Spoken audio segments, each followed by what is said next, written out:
I also want to draw particular attention to the conflict in Sudan, which this body has described as the world's largest humanitarian crisis. 12 million people have had to flee their homes.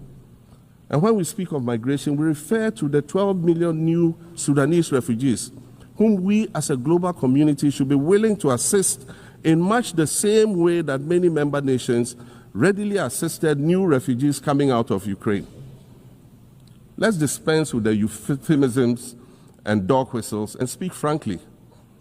It is not a mystery that when leaders of Western nations complain of their migration problems, they are often referring to immigrants from the global south. But many of those immigrants are climate refugees. And interestingly, the global north emits 75% more greenhouse gases than the global south.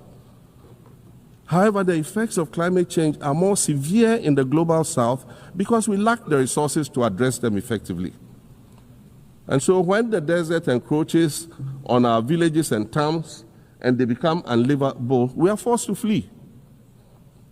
Warsan Shire, a Somali-born prophet, a Somali-British poet born in Kenya to Somalian refugee parents, was London's first youth poet laureate. She writes in her poem titled Home. And it says, you have to understand that no one puts their children in a boat unless the water is safer than the land. No one bends their palms under trains beneath carriages.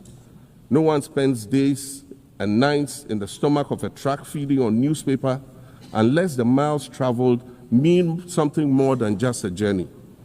Madam President, we cannot normalize cruelty. We cannot normalize hatred. We cannot normalize xenophobia.